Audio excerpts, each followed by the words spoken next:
Ladies and gentlemen, welcome to a brand new episode of the Square Circle Podcast where I am reviewing MLW Fightland that happened on September 13th, 2025. I am here with my bestest buddy that is my co-host to talk about MLW, all things MLW. Dos Evo, how are you doing? I'm doing just fine. Thanks for having me on the show. Thanks for calling me your bestest buddy. This is all fantastic stuff. Yeah, man. I mean, you and I tackling MLW, talking about like all the stories and stuff to like help them improve and all that. Um, we first start out with the Opera Cup match. I wasn't expecting that to open up the show. So we Me either. had Esfinge versus Ultimo Guerrero, which again, my little pet peeve is that I don't really like champions in tournaments. That's just my little pet peeve. It can work from time to time depending on how like stories go, but like if you're not going to capitalize on certain things, then like don't put a champion in there. Aside from that, this was my favorite opening match just because I still like the way that Esfinge ends up wrestling, and then you have Ultimo Guerrero doing, both of them doing lucha. The crowd was getting into it. But these are two big guys for anyone that's listening. They're like two big guys wrestling, and it felt like really well paced. We get that baseball drop kick that Ultimo Guerrero did to Esfinge, a couple of planchas, some splashes, even went like over the barricade too to get the fans involved. Seriously, do not miss an MLW show. Like you might end up getting involved in the front row. Mhm. Fun thing ever. We get that face plant and then later on, Ultimo Guerrero does the Guerrero special, which is the actual inverted face plant, which commentary confused the hell out of me, and I was like, I'm a little confused. So that's why I put down on my notes. Overall, this was a very good match. I would have liked Esfinge to go on to the quarterfinals only because Ultimo Guerrero is still, I believe, the MLW. I don't want to say North America champion, national Open weight. champion, open weight. Okay, Yeah. open weight champion. He's still the champion, so it's like I wanted Esfinge, but that's my take on it. What's yours? Actually, I agree with you 100% on that. I mean, I feel the same way as you do with titles, but it's a good way. Listen, I understand that CMLL is not primarily on MLW. They do stuff with AEW, and of course they have their own promotion, et cetera, et cetera. But I think it's the perfect opportunity for a champion to lose without losing their title, and then it sets up another story of as to that Esfinge should get a title match because he's probably not going to win the opera. Well, he's certainly not going to now because he lost his match. Mm-hmm. But he probably wasn't going to win it either. Ultimo Guerrero probably isn't going to win it. So there you set up another story down the line for your promotion. That's sort of what promotion is, and it could play out on MLW, or it could play out on CMLL, or if they even wanted it to, it could play out on AEW. Although I mean, it's pretty obvious that like some of the talent works AEW, some of it works MLW. There isn't a lot of crossover. Like Mystico is like sort of crosses over, but that's sort of about it. A couple things noteworthy. I Mm-hmm. noticed right away that Filthy Tom Lawler was on commentary, which he has been, no Austin Aries. I later figured out that Austin Aries is in the Opera Cup, so that's why he's not on commentary this time around. So that's fine. And Tom Lawler and Joe Dombrowski I think Tom Lawler was being intentionally funny, but a little bit unintentionally, and Joe Dombrowski definitely was being unintentionally funny to someone like me, who's persnickety and Yeah, yeah. snobby in some ways. So let me say why. Tom Lawler, he was down with the Esfinge means Sphinx. So, Mm-hmm. and so Tom Lawler kept making cat jokes. But a Sphinx is not really a cat. A Sphinx is like, depending on who you listen to, but let's just go with what's in Egypt. It's a human head, a pharaoh's head on top of a Mm-hmm. lion's body. So not exactly the 9 lives kind of per kitten, kitty. And like at some point he said, hey, are those horns legal? Because the Esfinge has sort of like Yeah. jackal, almost like Batman cowls on top.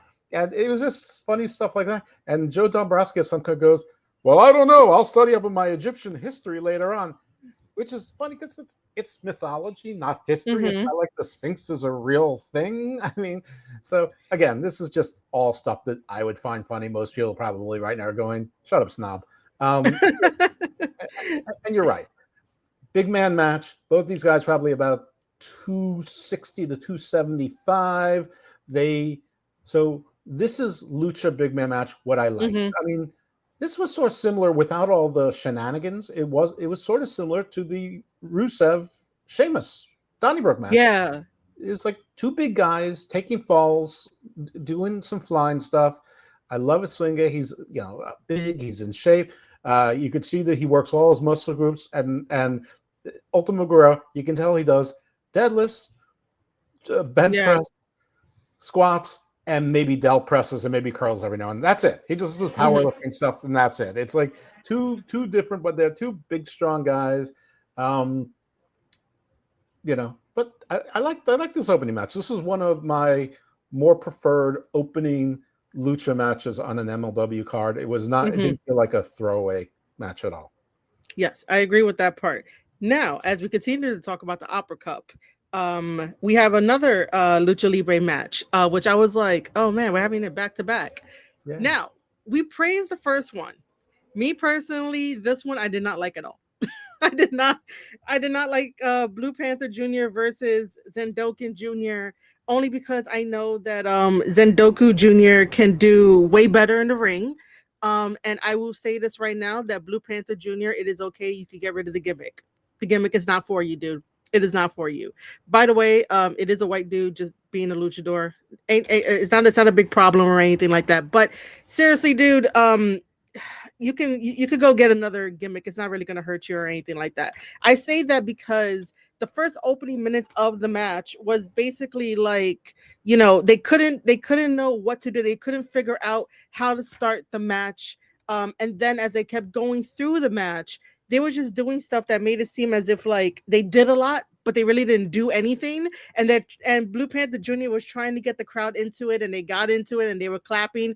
Usually, I guess, revealing the curtain a little bit. When you do that, you want the crowd to get you want the energy to come into the match and stuff like that. When they start doing all of this or whatever, they want participation, which is everything that a wrestling fan should know. You should have fun or whatnot. But dude, you guys didn't really do shit. Like, you didn't do enough to like even garner that little transition in the match to get the people into the match. There was a bunch of stuff. I did wanted to bring up something only because on commentary, it's a tilt-a-whirl backbreaker, not a papadora. I was like, what the fuck is a papadora? Like, that's not even like Spanish. In my head, I'm like, are we trying to reference like Dora the Explorer? Are you trying to make up like certain Spanish words? Just call it a tilt-a-whirl. You'll be okay. I don't know what a papadora is. Neither do I. I thought it might be a pirate term. Watching this match, I was just like, can we make it more pirate? How do we make it more pirate? Like, I don't know. And then I know that Zandokan Jr. is like, the heel. I get that. Awesome, cool. He used the chair. The referee saw it. And I was like, is that not a disqualification? Should be. In the Opera Cup, with the purity of wrestling matches taking place in opera houses. Yeah, man, like it should have been. Other than all of that, the most lamest way to lose was with a double chop to the chest. Yeah. Zandokan, after he does the huge suplex off the top rope with Blue Panther Jr., if he would have pinned him and got the win, I would have been like, awesome, cool, makes sense. How did I write it here? He does that, and then like the double chop happens, and then we get the 1, 2, 3, and Zandokan wins, but I still think that's lame. So I'm sorry, I did not like this one. Though you don't need to apologize to me. I mean, first of all, we've recently seen The Rock lose like 70 pounds of muscle in like 2 months, and people are pretending that's normal and that wasn't drug assisted. Well, I know where all of his 70 pounds of muscle went. It went to Blue Panther Jr., who we saw him about 3 months ago, and he's a big guy, but my God, it's like he ate Nick Camarado. I mean, it's like a different guy. Holy moly. And you're right. He's a powerhouse wrestler, which only exacerbates how stupid losing to a double chop is. Like, if you're Zandokan Jr., I'm not sure if I'm not pronouncing that correctly. Listen, I love the whole thing. Pirates, he comes out with two cronies. His cronies, they're wearing lame masks. Like, one is like the Davy Jones locker, mask from Black Pearl. I mean, their outfits aren't good. They're both smaller than he is, which I don't really mind in cronies, but like, they were very inactive. My only point is that if you're going to be a pirate with the crew from the from the Ghost Galleon is the name of your faction. Is like it was like the Galleon Fantasma, which that's cool. All this is cool, except the only one who looks cool is Zandokan Jr.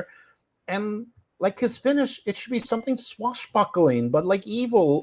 Or the other guys should be cheating. You know, they should be distracting the ref, and one of them is like kicking the guy in the nuts, and then he does like a, you know, he comes off the top rope with like a knee in the back with a like a bulldog knee plant kind of thing, and he's like, ha ha ha, tally ho, yeah, and none of that. It was just sort of, you're right. Blue Panther is too plotting for a luchador.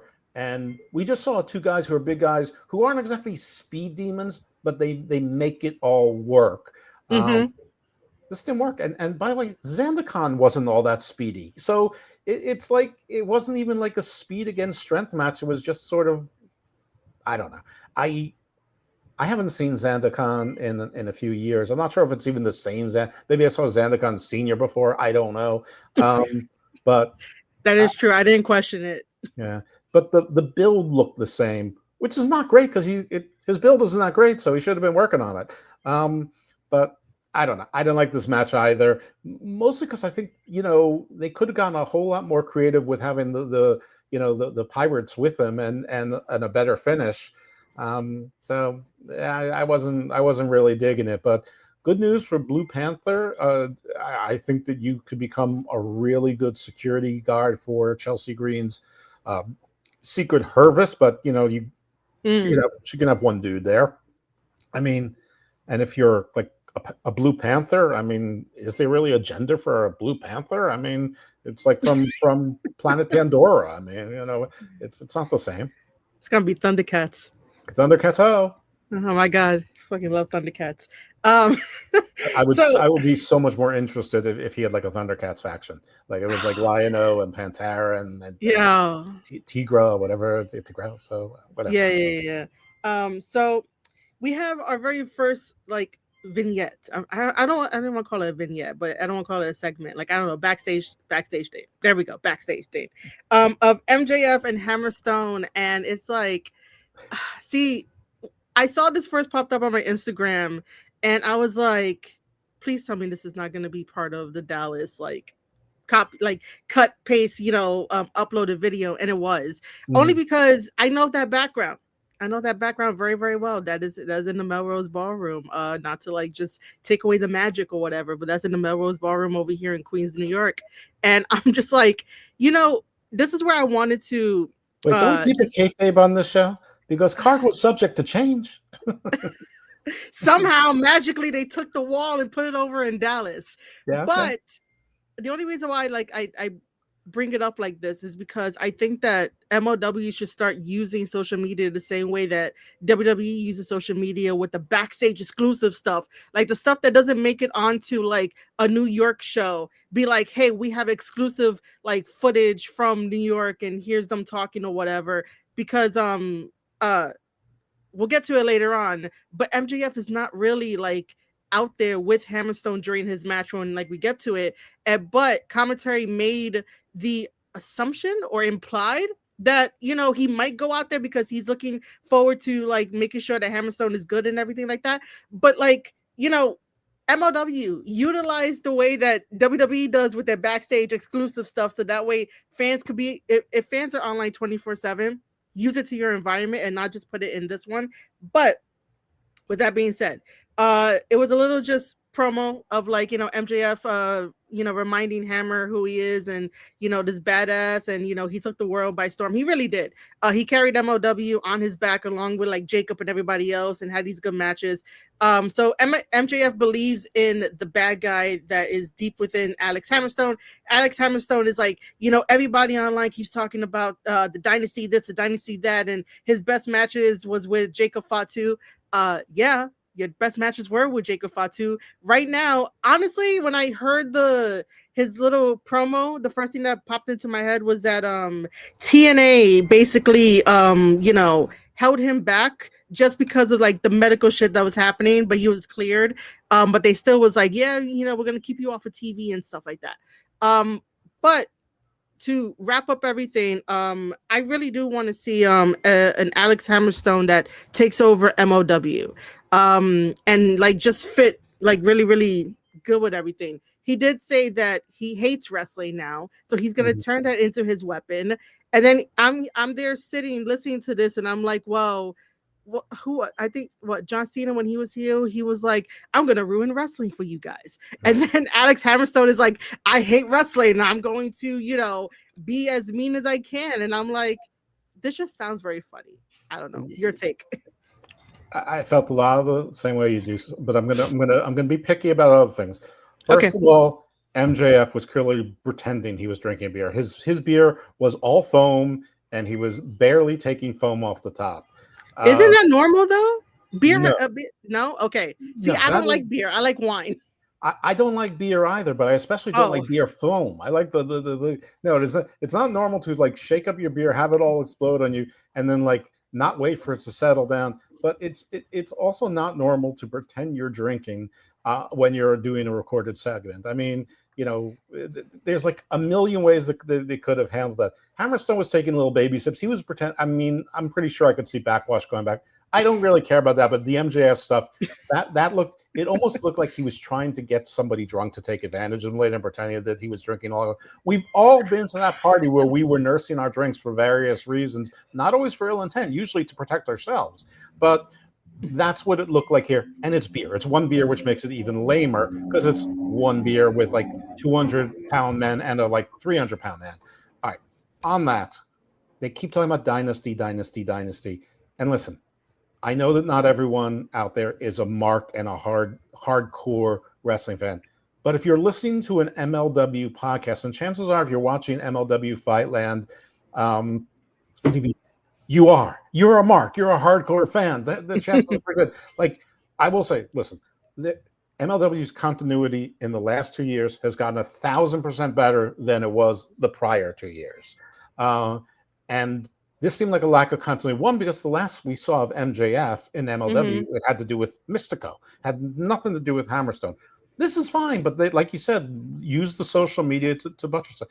But for those of us who remember Dynasty, there was a third guy. His name was Richard Holiday, and he had a girlfriend, and her name was Alicia O'Toole. And MJF just married a woman named Alicia O'Toole. Now, listen, Oh, it could be 100% possible that they're all cool with each other.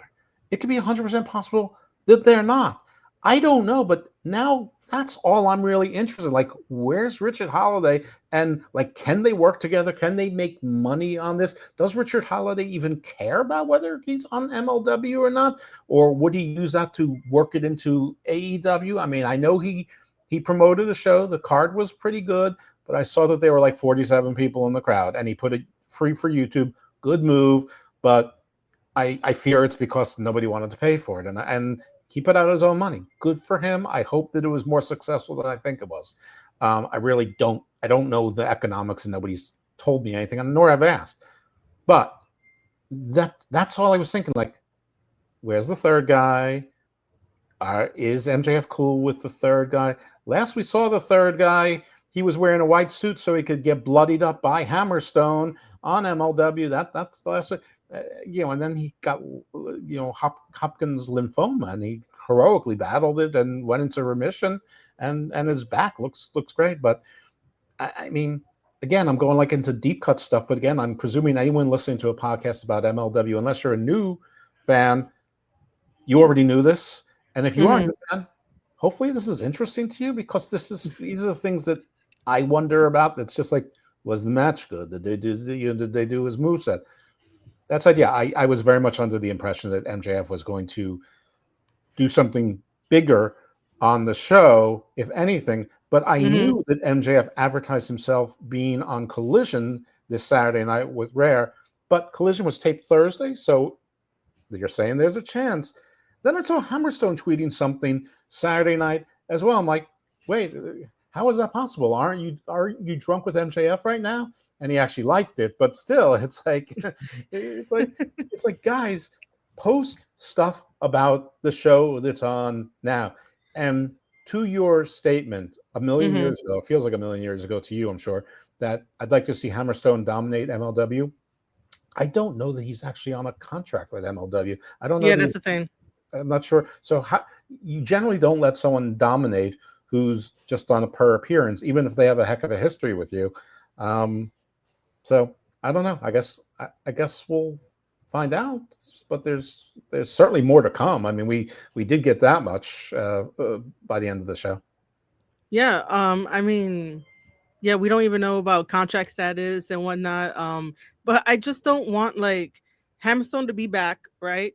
And then get this little spot, and they don't really do anything when he's pushing for like we're trying to remind everybody on the roster that he's the one that carried it, so therefore he's gonna go after everybody, and they don't really capitalize on it. Like I don't want it to fall flat because right now it feels flat. It feels like there's not a passion there, but I know that he has passion. And I know he's a cool guy because I shook his hand and said, "Welcome back to MLW." But just character wise and looking at character wise, I don't want nobody to drop the ball. That's all. So I was remiss in saying this. I thought his promo was good. I liked it. Yeah, it was familiar, but it's wrestling. Everything is a rerun. Unfortunately, This one is a little bit recent, but Cena's situation, Hammerstone's situation are different enough, and I think it's fine. I actually think that they told a really good story about MJF's gone on to do movies and be one of the brightest stars. While Hammerstone, who was the guy who actually had the look of Triple H 1999 or 2001 or whatever, and instead he's been sort of floundering, and he's effing tired of it. So he's now going to adopt the MJF, cheat, steal, lie, do whatever it needs to be done. And with a guy who's 290 pounds of muscles on top of muscles on top of muscles, that's a scary prospect. Now, I hope that this if it is a per appearance thing, that it's open to a long-term arrangement. Because even if there's not permanency, I think it's still a good thing for MLW and for Hammerstone. I don't want it to be. I mean, you sort of want it to be like Joe Hendry in NXT, where he's sort of like a punchline, but he'll win things that don't matter, but he'll lose things that do matter. But WWE's signing him. See, that's the difference here. So now I'm interested in that difference. You're probably interested in that difference, but I don't know if a wrestling fan would be interested in that difference. And again, back to my point that if you're watching MLW, it's probably not the only wrestling show you watch. You probably are a hardcore fan, so you probably are too. Yeah.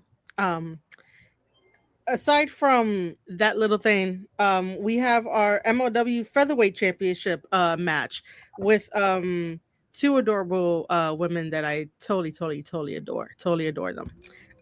We have Yuki Kamafuku versus Shoko Nakajima. And basically she is the big kaiju because she's very tiny, but she's a kaiju. She's a big monster. Anyway, first of all, they start off the match to try to tell the little story of that, like one has speed because Shoko is tiny, Yuki is mad tall, and she can't really grab her. I thought that was a little misplaced. So luckily, during the rest of the match, I was like, yo, this is the story that they need to tell because it basically shows the difference when a wrestling fan is looking at this. It shows the difference of like height and like speed advantage and how wonderful Yuki can use her legs in certain moments, and how Shoko can use her speed in certain moments. And they worked really, really well together towards like after the little opening, and then middle and end was great. I did want to mention that Yuki did do that head scissors just slam that looks so beautiful. I was like, oh, that's great. I wrote it down. I had to talk about that. However, Shoko ends up getting two Northern Light suplexes on Yuki, and I was like, oh, it looks so beautiful. And that allows her to win and retain the title.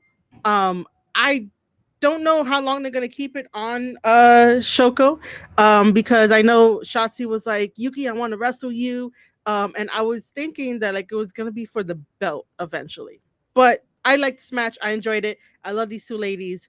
But again, our champion is still Shoko. Okay.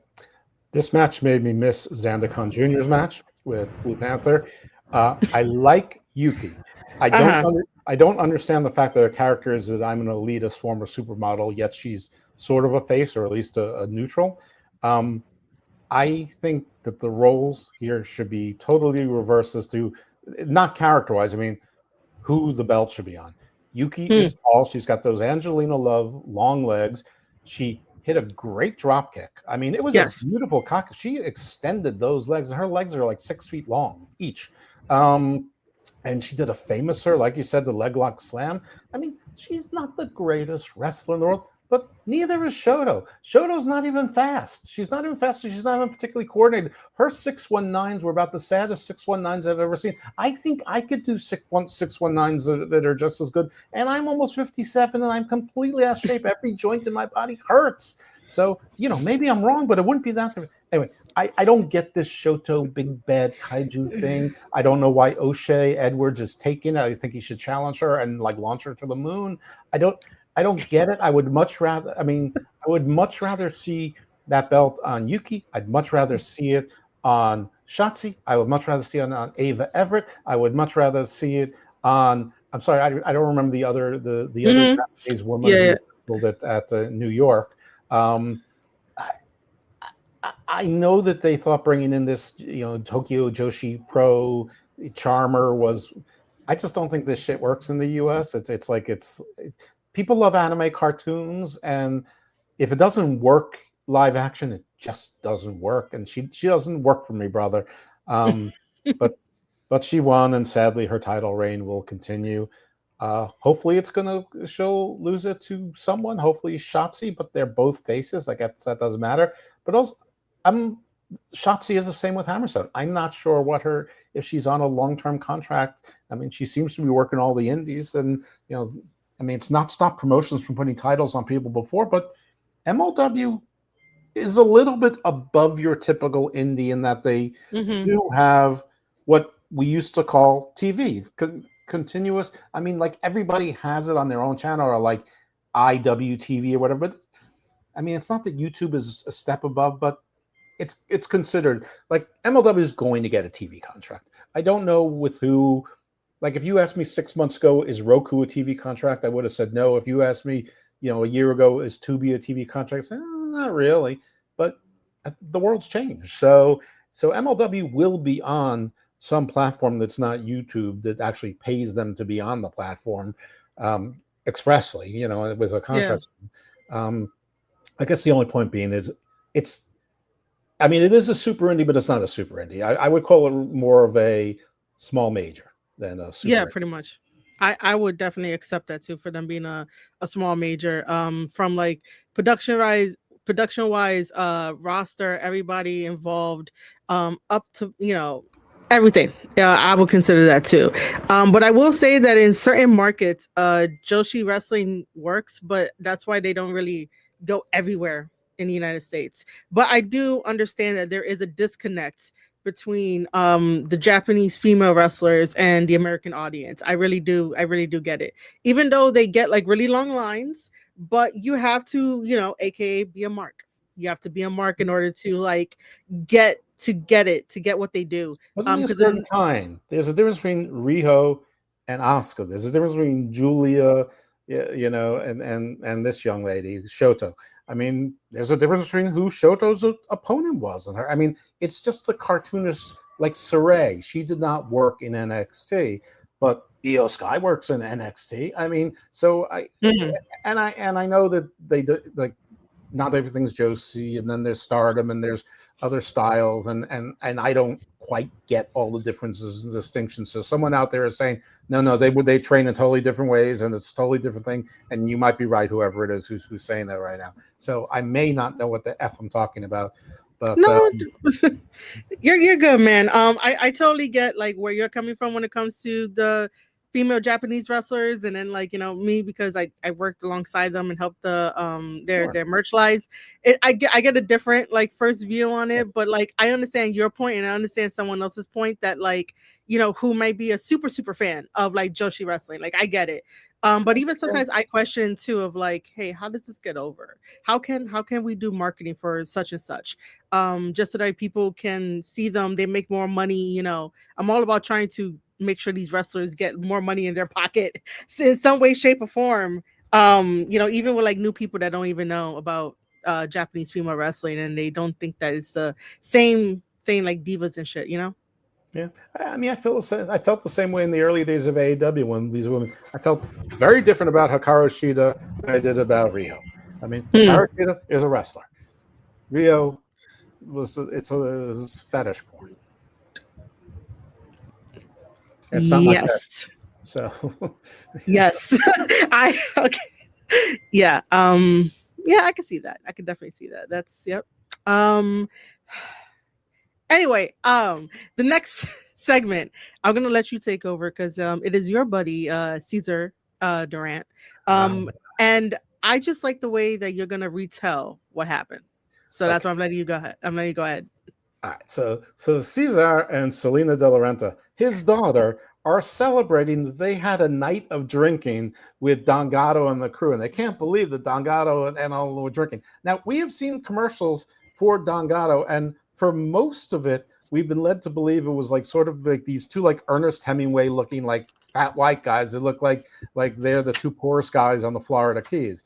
But then lately they've been turning him into a luchador with a blue mask and sort of a nice suit and all of that. And well, so Salina and and Cesar are celebrating that Cesar got challenged by somebody to a drinking contest and won. It's like, you know, this father-daughter relationship is weird, but okay.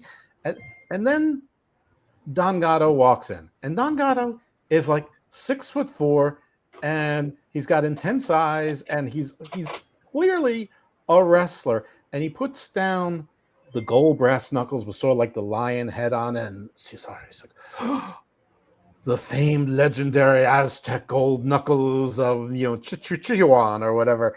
And I don't know. I'm hoping that Don Gatto is not, but I'm also hoping that he is Alberto Del Rio, because it'll drive people crazy. The guy looked darker than Alberto Del Rio, but nothing that 2 weeks in the sun couldn't handle. I don't think he is. I think he's younger, but it was sort of his build. It was a guy who's 6'4", lean muscle. So I don't know. Anyway, both of our friend Quan wanders in, walks in. Well, not wander, was with purpose. He's like, I don't care what any of you jabronis are doing. And Don Gatto, I don't want you getting involved with my match because I'm about to beat your favorite El Templario. I did not know that El Templario was Don Gatto's favorite. I mean, El Templarios met up with Cesar and Salina plenty of times where they're drinking Don Gatto, but they're always drinking Don Gatto. It's a sponsor, God bless them, and hopefully he'll one day sponsor this show, and maybe one day we'll sponsor the Shadows and Dose official MLW podcast. Probably not with me keeping the babble like this and saying these things, but Don Gatto is, you know, he doesn't say, he just growls, which is again feeding my little ADR, you know, conspiracy, because we recognize his voice, maybe. But you know, Quan's like, I'm not worried about you, and that sort of tipped part of the ending to me, and that made me preemptively saddened. But I do love Cesar and Salina, and I love that they drink and party together, and you know, it's somehow not weird, even though they're father-daughter. And that, ladies and gentlemen, is how, I don't know, I was gonna do one of those lines of How I Met Your Mother or some weird ass fucking thing. How I Met Your Mother's Sister. And that, ladies and gentlemen, is how we met Don Gatto. That's how we met Don Gatto. Yeah. He is not like one of those two old drunken fisherman looking guys. Yeah, I was surprised. We go from that to our Texas death match that had Matthew Justice versus Alex Hammerstone. I thought I was going to be very disappointed with this match. Luckily, I wasn't. Only because of how the beginning started. For some reason, most of these matches, and except for the opening match, of how they began, I'm like, what is going on? I know you guys could have worked out a better opening for these matches. But I thought like I was gonna get a little like disappointed. I was not disappointed. Later on, it actually does become a Texas death match to like, I don't know, a safer Texas death match than what AEW would produce and give us. So Alex Kane, not Alex Kane, I'm so sorry. Alex Hammerstone, basically was uh taking advantage of the match. It was him. He was having like the early set on. Matthew Justice was like struggling here and there, but he managed to like get some space and started having his own offense on Alex Hammerstone. That was the word I was looking for. I was looking for offense. The cool things that I have in my notes is that they fought in the crowd. Not many matches end up having to fight in the crowd and whatnot. So luckily they did so. Chairs were used. Matthew Justice climbs up where basically they go into the crowd, they go up the stairs, jumps off the thing. I think like an elbow drop, if you want to agree with me on that. Like just through the table. Yeah, through a table. I was like, oh shit, that's pretty cool, Guys, seriously. It's the Thomas Sting cope spot. Pretty much, yeah. So that's a cool one. Another couple of cool ones was basically Alex grabbing Justice and like throwing him or spearing him into the table, but this table was inverted, if we could say inverted. So basically Matthew Justice's back is really, really hurting him because he's landing on like the folded in legs and like all the metal and stuff, and then Alex using the metal to choke him out in a way, and then to get like the 1, 2, 3. I know I rushed through it, but those were the cool things that I wanted to basically touch upon. But it was a really good match. I really enjoyed it. So this match started out with the commentary saying a story that I'm not aware that I heard anything about, but it worked really well when you lay it over Hammerstone's promo and conversation with MJF from earlier. So initially they were saying that Hammerstone didn't want to win via hardcore. He didn't want the weapons. He rejected using the weapons. And then, a few minutes into the match, he started using the weapons and then started really embracing and relying on it. And it's sort of matched his promo where I'm the good guy, I'm the face, I'm the nice guy, I do things the right way. Why am I playing by these rules? And by the way, these are the rules. I can do whatever I want. I can take advantage of it. I don't need to be, just rely on my, big muscles and my experience and my moves. I can use this stuff easier, so should I. So you sort of saw the turning of Hammerstone in his promo in the match itself. Although the foundation for the story, I missed it entirely. Matthew Justice didn't really sell any wounds, but he was really selling that he's so crazy and so unhinged he doesn't really feel much in the way of pain. And so I was okay with it. I saw some people, there were other people live tweeting besides me, believe it or not. And I saw some people complaining that Matthew Justice doesn't sell anything. But I think that's the character I think he's trying to make himself like sort of like Mick Foley or or something where he feeds off the pain. In any event, the only part of the match that bothered me, and it's probably the camera work more than anything else, but at some point they were fighting into sort of like an alley, like where you enter into the arena part and there's walls there where the crowd is. Anyway, Hammerstone was down. Justice was walking into the back to get a table or some type of weapon or whatever. And you see Hammerstone look at the ref and gesture him to come in. He does like with his hands, come here. And the ref comes here, and you see them have a little conversation. And like the cameraman should have cut away from that. Maybe they should have had someone seeing what Justice was doing. Absent that, I thought it was a really good Texas death. I mean, first of all, it was in Texas, which is really helpful. In AEW, they could have a Texas street fight in Buffalo, just look at that bastard at the beach at Chicago in January. I mean, it's like there's like no thoughts put together. There was an interesting spot where Hammerstone pulled out basically a door frame. I mean, not the frame. It was the door, and it was wrapped in barbed wire. So there was that, and Justice, you could see him. I mean, they're pretty careful only getting the bottom half of his body on the but some of the barbs caught it into his trunks, and the ref had to help him getting out rather. And as you said, the at some point they set up the table in the corner backwards. Basically, not the part where you eat lunch on, where usually when Devon get the table, you go through a table. It was the backside of the table where there's Yeah. all these things that support the formica or a fiber wood or whatever it is from falling apart from kids playing footloose in school. So yeah, I thought that was really cool that Hammerstone used his regular wrestling move, power move to take out Matthew Justice, but he also used like the plastic lining of it and use that as a choke, so that, and commentary did a really good job. They goes Justice can't breathe. He can't breathe. If you can't breathe, you can't get oxygen to kick out. And that's how you get the guy who feels no pain and has no quit down. So despite Hammerstone maybe not being on a contract, they had him win to one of the guys who is, and I think that's important. I think that's good. And I actually thought the match was actually really good and actually a lot of fun. And there was blood. Both of them got bloodied. I think Hammerstone by accident, Justice obviously on purpose. Mm-hmm. A lot of punches with heavy chains, not like the little thin chains, like big, thick, heavy chain. Yeah.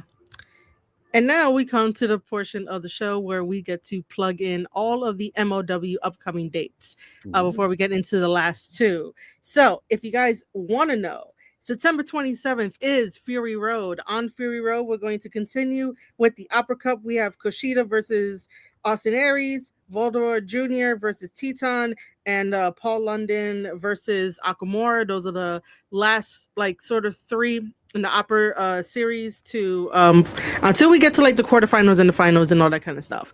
Don't get on me for not knowing tournament lingo, but Fury Road, September 27th. So we'll be back with that. Shotzi's facing someone too. I forget the young lady's name. I believe so. I mean, it should still be Ava Everett probably, because I don't think they're done. It's a Latin name. It's a Spanish woman's name. I mean, it's a Spanish name. I don't know. She's but it's definitely not Ava Everett, and it's definitely not someone with a I don't recall ever seeing her in MLW before, which maybe she has, maybe she hasn't, but it's sort of out of nowhere because Shotzi had interaction with Fuki. And she was talking about titles. So this is sort of out of the blue for me, but okay. I like to see Shotzi. By the way, I think also that the card subject to change part that I was invested in particularly, which was Mr. Thomas versus Kojima, will probably be on Fury Road as well. Probably, yeah. Those are the three matches that I saw popped up when I was watching this. After September 27th, we have November. Let me go to October, because October is next month. October 4th is Slaughterhouse in Long Beach, California. And then right after that, in November, we get Lucha de la you know what? I had this in my head. I could do this right now. Hold on. We have Lucha de los Muertes for November 20th. So those are the upcoming MLW dates. Don't forget to buy your tickets. Trust me, and also trust Dos Evo. Trust us. Just get your tickets. They're $15 a pop. The most you'll pay for is maybe 40, maybe 50. And it is VIP packages. And MLW does so great in hospitality that you don't want to miss it. And if you're complaining about high prices for WWE and TKO events, or maybe some high prices for AEW, if you don't like AEW or whatever the case may be, go to an MLW show. Go support Major League Wrestling. Yeah, I mean, the whole thing about AEW is you could see every style on AEW. Well, MLW has been doing that for years, and they still are, including some of the same wrestlers. But you're right, the worst ticket's going to be $15. The best ticket is probably going to be $55 or whatever for the front row. But there are no bad seats, and during the meet and greets in the merch place, I mean, literally from the front row to where those men and women are going to be, it's probably 60 feet, in real geography, depending on the size. But I mean, how could you miss Fight for the Dead, and Slaughterhouse? I mean, it's fantastic. And by the way, did you notice that the film, the quality, it seemed a little grainy. It seemed a little Oh like yeah, Robert Rodriguez, like a little yeah, grindhouse for Fightland. I like that because sometimes they do it really crisp. Like the videos, like you know, it's like really crisp. Other times it's a little grainy, and this time they went a little grainy. yeah. That's what I really like. Because it does feel different. All these events that we review, they're all different. The way that they set up everything. Grainy, no grainy, but yeah, all that is grainy. So now we come to the last two matches. We come to the middleweight championship match because that is vacated. Um, What? it was vacated and then we got like a new champion. I don't accept That's that. I what don't accept that it was vacated. uh so I love my guy Quan, right? Hmm. Um and I love Templario as well because Templario is a really damn good luchador, man. I really do enjoy his work. However, MLW, when are you gonna give my boy the title? When are you gonna give him the title, man? I thought it was gonna be his time. He's on this journey. Quan is on this journey of taking mask off of luchadors and creating like a luchador killer, a legend killer of the luchadors. And sorry, no spoiler alert or whatever the fuck, but you have Templario win, becoming the new champion. We'll get into how that happens. But seriously, like, you know, Quan. Quan's been there since day one, helping out Contra, Contra and all this, being with Suzuki, being with Kruger, learning from the best of the best. And, I guess, a luchador one ups him. Seriously, MOW, I need Quan to like have something, even though some people might say that like, your friend doesn't always, can't always win. Your favorite wrestler can't always win. I totally get that. But like, do you see this journey that he's on to take a mask and be like, I am, the king of wearing all the masks and stuff? With respect, you don't have him being the lucha hunter successfully getting all these masks only to lose to all the luchadors. And by the way, they're announcing him at 179. He hasn't been 179 in 3 years. The man is like 197. Give him his props. He's been putting in the work. So, and I mean, he even goes so far as to shave the top of his hairline so that he's got like the shavings like all the way around his head, like even in the front. This is a commitment to character. I mean, and I mean, no character. I mean, it's totally real. Yeah, I was scarred by this. I mean, where was Mads Kruder to help him? Where is Baba Thunder? Where the hell has that guy been? Where's Suzuki? Isn't he supposed to be helping out with this thing? They sent a couple guys from Sentai out at some point, which is good, only just to make sure everything was clean, because we know Templars cheat. We know that they stole all the money. Even the French king turned against them. I mean, we know that, and they absconded with like, the Ring of Solomon and the Ark of the Covenant and everything. I mean, they're no good. Everyone knows that they betrayed everyone, and then they joined the Red Crescent Knights and joined with Suleiman the Evil and all that. And we worked on a special Saracen Mist cocktail for the Mist to counteract the Templars' magic. I mean, but he didn't get a chance to use the Mist. Not that he would have needed it, but because that Blue Demon guy came in and cheated with everyone and was beating people up with the gold knuckles, and we're supposed to like that. We're supposed to be freaking Alberto Del Rio, once a criminal, always a criminal. Even this guy is an Alberto Del Rio. He clearly has the soul of Alberto Del Rio, and I don't know. This was robbery. I'm outraged. Quan got robbed. I just hope that he's okay, and if he needs us, we're here for him. Yeah, we're definitely here for him. Surprisingly, I think even Quan even told the Don Gatto guy that came out that he didn't need his help or anything like that. Like he spat at him, was like, "What are you doing out here?" And then all of a sudden, Templario comes in, does his finisher, picks up the 1-2-3, which surprised me, surprised you, surprised the whole world. Because Quan, like you said, he has been so dedicated. And even at times, MLW will put Quan in the main event.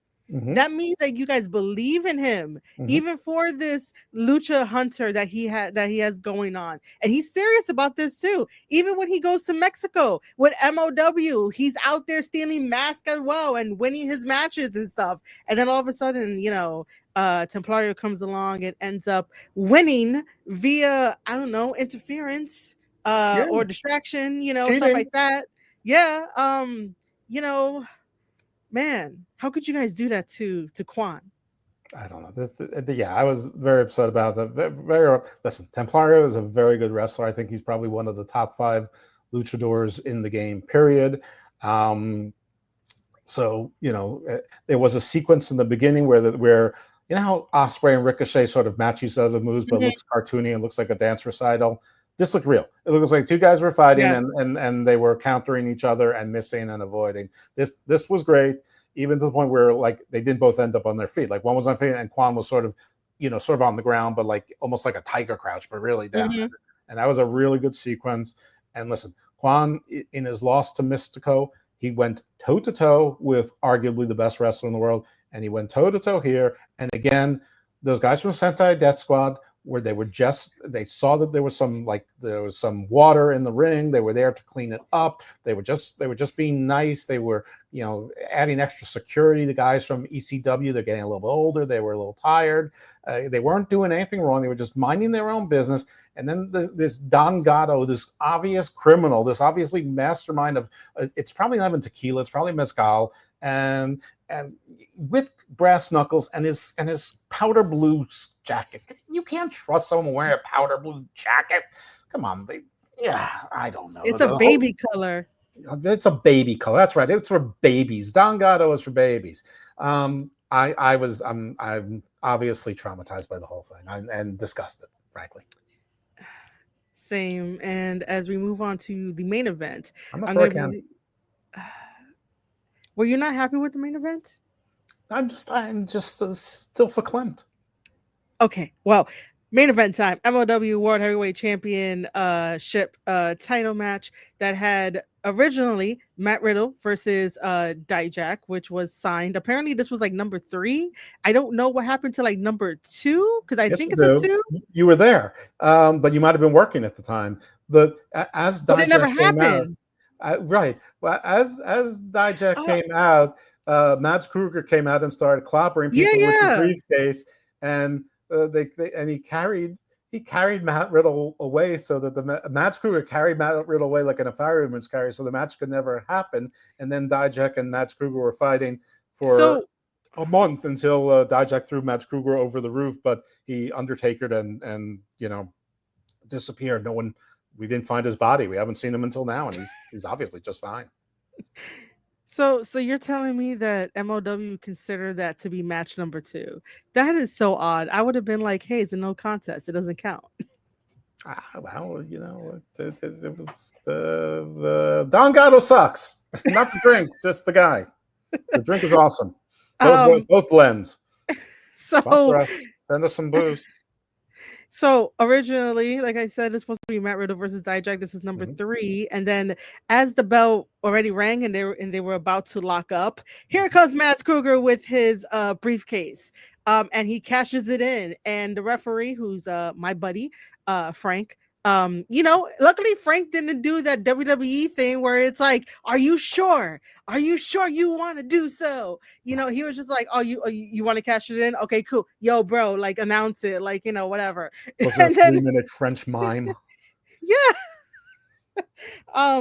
So we have a triple threat. And by the way, I love all 3 of these guys when they wrestle. They basically show how big men should work in this business.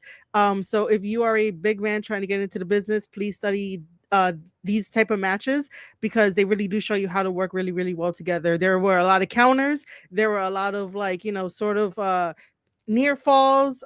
Kruger throwing people around, double choke slams.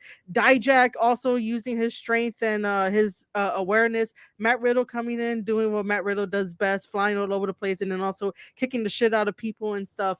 It was high intensity from like start to finish, which I really, really love. And then, Kruger taking advantage. I forgot exactly what he did towards the end, but he managed to at least hurt Dijak with Riddle and then capitalize on pinning Riddle 1, 2, 3, and I was like, oh shit, it's over. So a little bit behind the curtain, and I'm not saying okay, this is the behind the Jeff curtain, not necessarily the reality curtain, but Okay.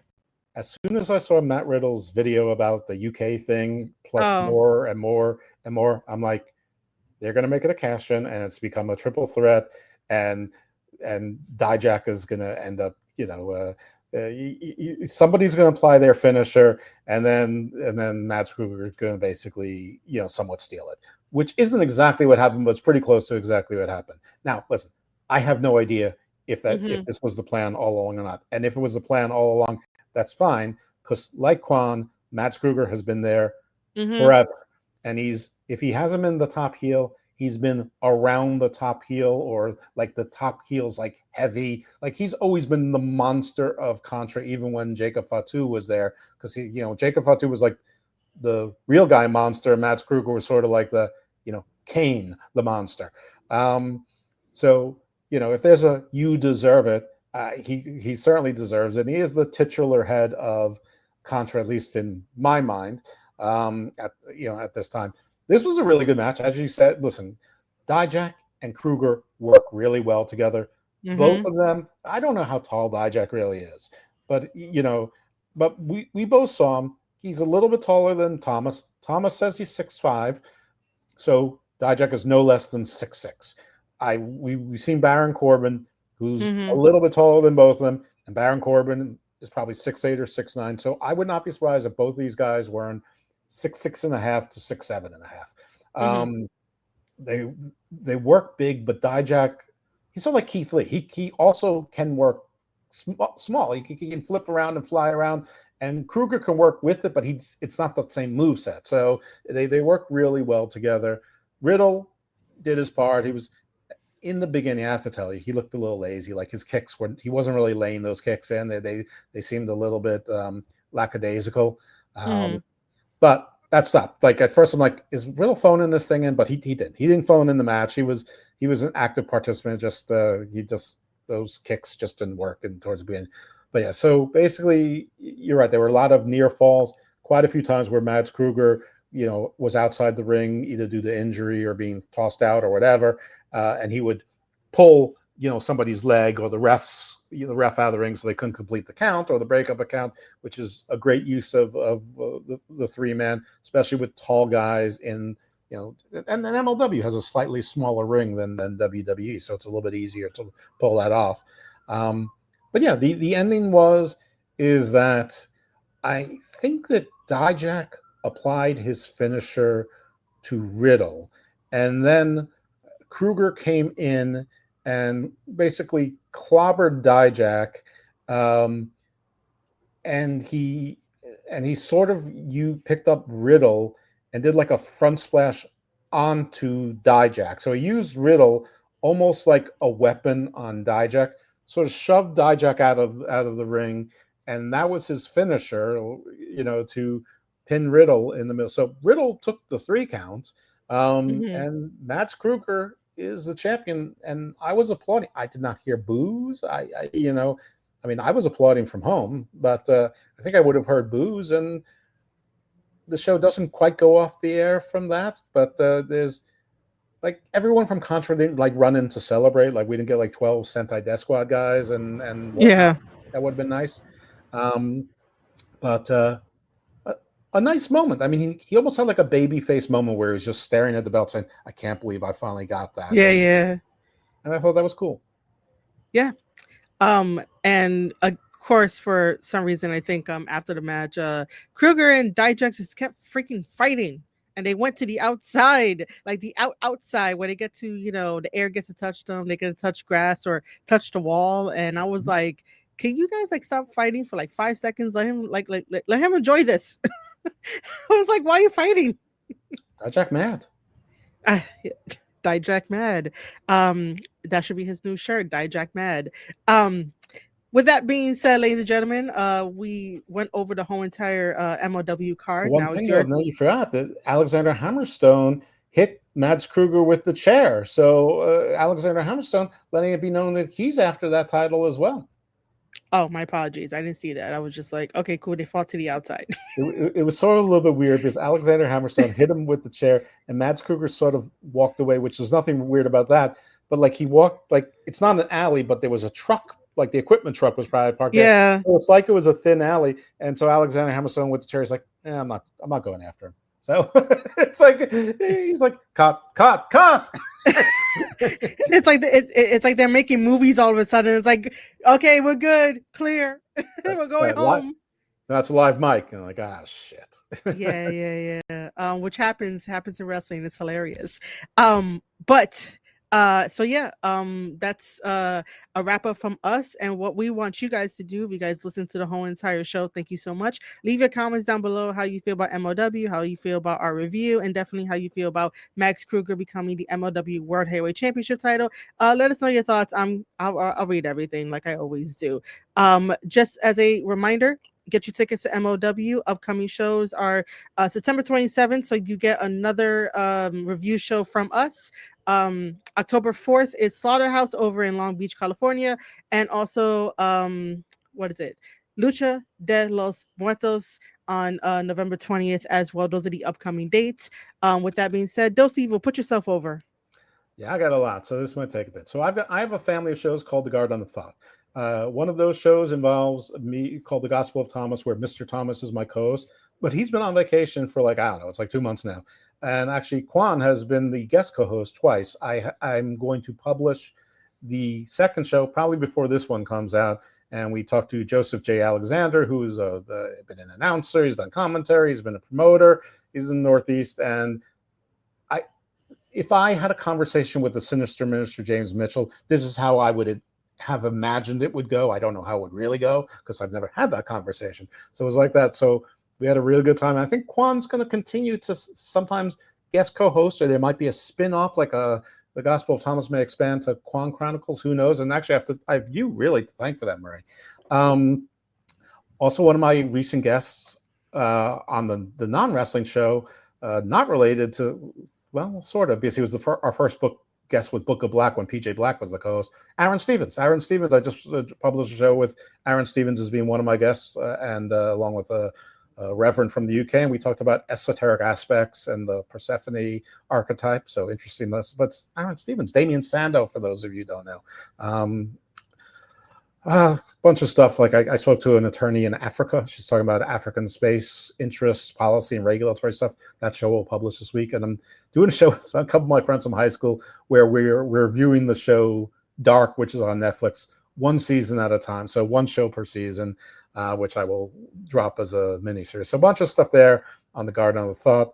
I also do the LFG review show on Wrestling Soup. It's actually on the regular Wrestling Soup feed. I do something called Body Slam Briefs for Wrestling Soup, which is periodically, but I just did one on what might be going on with Hulk Hogan's estate and affairs. That should drop probably this week. And on the Wrestling Soup ancillary feed called Wrestling Soup and Friendos, I do a show called Dose of Chocolate where we review Evolve. Beyond that, I'm with Marie, once a month, or so this month it's going to be twice a month because we have a show in 2 weeks, I guess, to talk about. But yeah, and you can follow me on the Twitter at @dose_evil. I am very happy to interact. I'm pretty responsive, and if you're cordial, I'm cordial back. I don't care about people disagreeing. Just don't go straight to your like a pedo. At least buy me a drink first. I am going to second you guys listen to the Evolve show. Their review. I second that. I don't know when I'm going to be back on Twitter. I'll say that right now. So follow me everywhere else on Instagram at yourfave Marie Shadows, URFAV Marie Shadows. And then also follow my Patreon because I brought it back up. Patreon.com/Marie Shadows. I'll have Discord notes volume 6 as an update on everything, so look out for that if you want to just stay updated with me. But those are the two that I am just plugging in for right now. Other than that, for everyone that listens to the Square Circle podcast, I will talk soon to you guys, but I really do appreciate Dose Evil for doing this with me. I really do. I appreciate him doing this for me, and then doing all the other shows, and then having Quan on his show and talking about other things and wrestlers and whatnot. It's We really both been a love pleasure. doing this. Qu- Yeah, Quan, I mean, despite being a tall bath, he's a really, really good guy. yeah. He is. It'll kill you. Um, Don't get it twisted. he will, and if you are a luchador, he will take your mask. He will. If you're a luchador and you're not wearing a mask, he'll just take your head. Yeah. And if you do happen to talk to him about MLW and let him air out his grievances, just know that I send my kind regards to be like, you got screwed again. Um, with that being said, ladies and gentlemen, thank you guys so much. We'll be back in, I guess, 2 weeks on the 27th. So thank you. Good night, and we'll see you guys next time. Stay with my friends.